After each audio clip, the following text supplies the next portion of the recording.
ስለ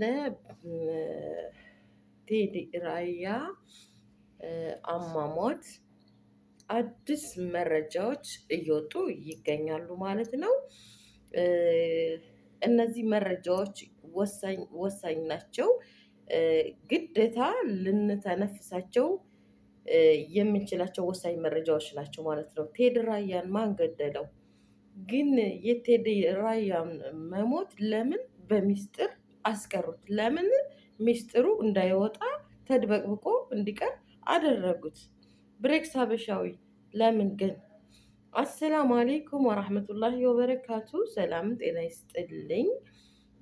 ውድና የተከበራችሁ የዚህ ቻናል ቤተሰቦች ሁላችሁንም ሰላም ሰላም ብያለሁ። በያላችሁበት የአላህ ሰላምታና እዝነት አይለያችሁ። ውድ ቤተሰቦች ለቻናሉ አዲስ የሆናችሁ ላይክ፣ ሰብስክራይብ፣ ሼር እያደረጋችሁ የቻናል ቤተሰብ ትሆኑ ዘንድ በትህትና እጠይቃለሁ ማለት ነው። ነባር ቤተሰቦች ቪዲዮ ላይክ፣ ሼር እያደረጋችሁ አበረታቱኝ።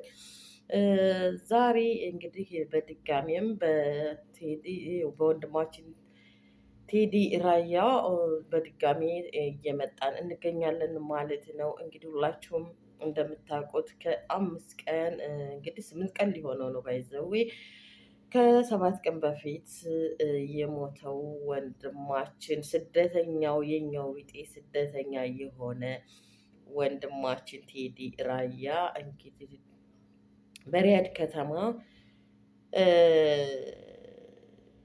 ህይወቱ በሰው እጅ ማለፉ ይታወሳል።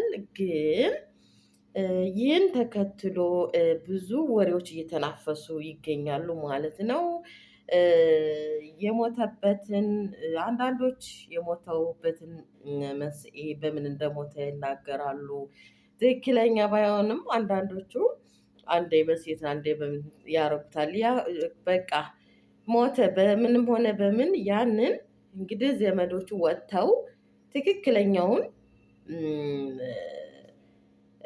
በምን በሰው እጅ እንደሞተ ይሄን ተናግረው እያለ ግን እዚህ ጋር አንድ ልብ የምትሉት ነገር ማለት ነው። አንድ ልብ የምትሉት ነገር የቴዲ ራያ መሞት ብዙዎች ወንድሙ ያጎቱ ልጅ ነው እያሉ ሲያናፍሱት ነበር። ብዙዎች ጓደኛሞች ናቸው እያሉ ሲያናፍሱት ነበር ማለት ነው።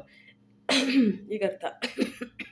ከዚህ መካከል ብሬክስ ሀበሻዊ ወጥቶ እባካችሁ በሀዘናችን ላይ ሀዘን አትጨምሩብን፣ እባካችሁ ምርጥ የሚወደው ጓደኛውን ጋር አታነካኩን። ምርጥ ጓደኛው ነው እሱ እጁ የለበትም። እንደገና ያጎታችንቸው ልጅ ለምትሉት አይደለም፣ የገደለው አይደለም። እባካችሁ አሁንም በቁስል ላይ ቁስል አትሁኑብን። ሀዘናችን ነው፣ ጉዳታችን ጉዳታችን ነው። ይባስ ደግሞ ያልተባለ ይሄን እያላችሁ ሀዘናችንን አታባብሱብን። ጓደኛውም ከሱ በላይ ከነፍሱ በላይ ነው የሚወደው። ያጎቱም ልጅ እንደዛው። እነሱ እጃቸው የለበትም፣ አላደረጉትም። እባካችሁ ተውም ብሎ ብሬክስ ትናንትና ወጥቶ ተናግሯል ማለት ነው። ሁላችሁም እንዳያችሁት ቪዲዮውን ማለት ነው በፌስቡክ ገጹ ላይ ይሄንን እንዲሁም በቴሌግራም ገጹ ላይ ይሄንን ተናግሯል ማለት ነው። እንዲሁም በቲክታክ እየቆረጡ ብዙዎች የብሬክስን ይሄንን ያስተላልፈው መልእክት ለብዙዎች አጋርተዋል ማለት ነው። ይህ በእንዲህ እንዳለ ግን እሺ በቃ አይደለም ተባለ። እውነታው ያለው እናንተ ጋ ነው ማለት ነው። ብሬክስ እውነታው ያለው እናንተ ጋ ነው። ይሄንን እንዳላደለ ተናግራችሁ ሳለ ግን በምን እንደተገደለ ለምን ብሬክስ ወጥተህ አልነገርከንም? ለምን እንደገናስ ማን እንደገደለው ለምን አትናገሩ? ይህ በድብቅ በሚስጥር ለምን ቀረ? በቃ ወንድሙ ያጎቱ ልጅ ገዳይ እንዳልሆኑ ስትነግሩን ለምን ማን እንደገደለው በሚስጥር አስቀራችሁት? ለምን ገዳዩን ይፋ አታደርጉትም? ለምን ገዳዩ ይፋ ካልወጣ የገዳዩ ማን እንደገደለው ይፋ ካልወጣ ገዳዩ እንዴት ሊያዝ ይችላል? የገዳዩ ይፋ ወጥቶ ፎቶው ተለጥፎ ለህዝብ ካልቀረበ ይህ ገዳይ በቃ ፍትህ የሚባለው የዚህ የልጅ ገዳይ እንዴት ተብሎ ነው ፍትህ የሚባለው? እስኪ ይህን ግልጽ አድርግልን ብሬክስ ሀበሻዊ። ይሄንን ለምን በድብቅ አስቀራችሁት? ይፋ አድርጉት ለህዝብና ለልጁ ፍትህ እንዲገኝለት አድርጉት። ጂናዛውም ገዳው ካልተገኘ ኢትዮጵያ አይገባም ተብሎ በማቀዝቀዣ ውስጥ ነው ያለው አይደለ? ስለዚህ ለምን ገዳውን እንቅጭ አድርጋችሁ አውጥታችሁ ፎቶው ተለጥፎ ለሟች ፍትህ አይጠየቅለትም? ይሄንን በሚስጥር እንዲቀር ለምን ተደረገ? ይሄንን ደግመን ደጋግመን ስንነግርህ ወንድማችን ብሬክስ ሀበሻዊ ይሄንን ወተህ ግልጽ እንድታደርግልን እንፈልጋለን ማለት ነው። እንዲሁ እኮ ፍትህ አይገኝም። ማን ተብሎ ነው ገዳው? ማን ተብሎ ነው ፍትህ የሚባለው? እንዴ ቆይ ማናቸው? ይቅርታና ብዙ በሰው እጅ የተገደሉ ከህፃናት እስከ አዋቂ አሉ ማለት ነው። አሁን እነሱ ማናት ብቻ ጠፋችኝ፣ ሙሽራዋ ስሟ ብቻ ጠፋብኝ። አሁን እሷ ስትሞት ገዳዩ ማን እንደሆነ ታወቀ፣ ፎቶ ተለጠፈ፣ ፍትህ እያለ ህዝቡ ተረባርቦ እንዲያዝ ተደረገ ማለት ነው። ስለዚህ እንደማናቸውም ገዳዮች እንደማናቸው እንደሞቱት ፍትህ እንድንጠይቅ ገዳዩን ብሬክስ ሀበሻዊ ወተህ እንድትነግረን እንጠይቃለን ማለት ነው። ስለዚህ ይሄን በሚስጥር የተደበቀውን ነገር ተውትና የገዳው የሟች ፍትህ እንዲጠየቅለት ገዳውን ወታችሁ ንገሩ፣ ለህዝብ ግልጽ አድርጉ። ህዝብ ፍትህ ይጠይቅ። ይህ ነገር በሀገራችን ስንት የተወረ በሀገራችን እንዳለ ሆኖ እዚህ በሰው ሀገር መገዳደል ከመጣ ይሄ የአላህ ቁጣ ነው። ሱብሃንአላህ። ስለዚህ ብሬክስ ሀበሻዊ እውነት ለወንድምህ የወንድምህ ሀዘን ቆርቁሮህ አዝናችኋል። በእርግጥ እናውቃለን። ግን ለምን በሚስጥር እንዳስቀራችሁት፣ ለምን ተደብቆ ውስጥ ለውስጥ እንደቀረ እውነቴን ነው ለህዝብ በጣም ግራ እያጋባ ነው። ለእኔ ብቻ አይደለም። እኔ ነገር ግራ አጋብቶኝ ነው እንደው እስኪ ልተንፍስ ብዬ የመጣሁት። ይህ ነገር ደግሞ ለእኔ ብቻ ሳይሆን ግራ ያጋባኝ በቃ ለህዝብ በሙሉ ነው።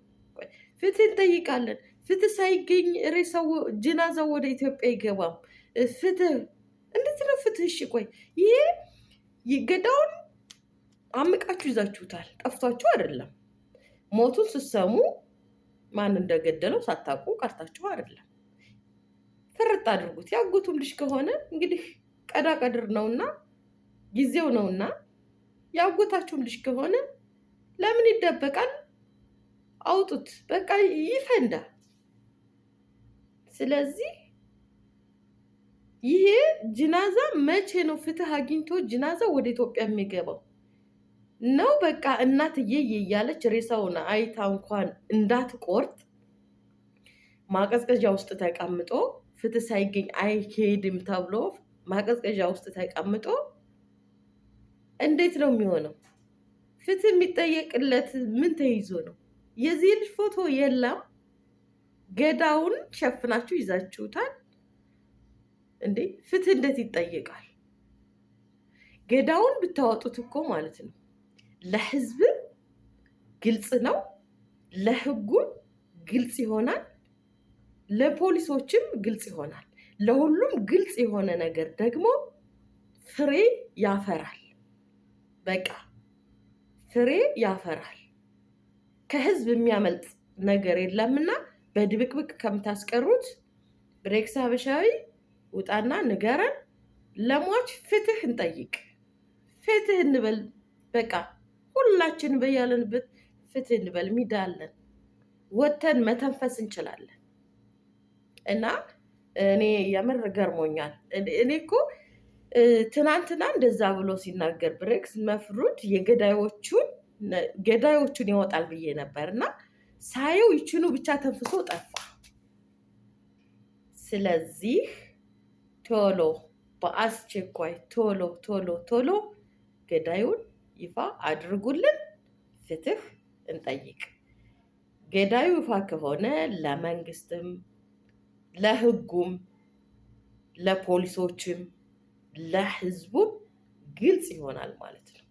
ግልጽ የሆነ ነገር ደግሞ በቃ ከህግ አያመልጥም። እና ይሄንን ለማለት ነው ውድ ቤተሰቦቼ። እስኪ እንግዲህ ሀሳቤን የምትደግፉት ተታች ኮሜንት እንግዲህ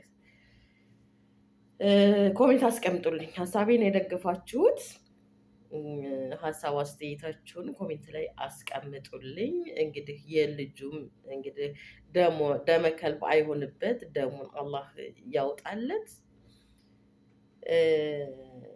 ለቤተሰቦቹ መጽናናትን ተመኝተናል። እንግዲህ ምንም ማለት አይቻልም። እውነቴን ነው። በጣም ልብ ያማል፣ ልብ ያደማል። ከምንም በላይ ለባልተቤቱና ለእናት ለአባቱ አላህ ሶብሩን ይስጣቸው። በእርግጥ ነው ሁላችሁም ሶብሩን ይስጣቸው፣ ግን ለእናት ለአባቱ ለባልተቤቱ አላህ ሶብሩን ይስጣቸው። እና ውድ ቤተሰቦቼ ቪዲዮውን ላይክ ሼር አድርጉት። አላሁ ተዓላ ወጥቶ ከመቅረት ይጠብቃችሁ፣ ይጠብቀን። አሰላሙ አለይኩም ወረሕመቱላሂ ወበረካቱ።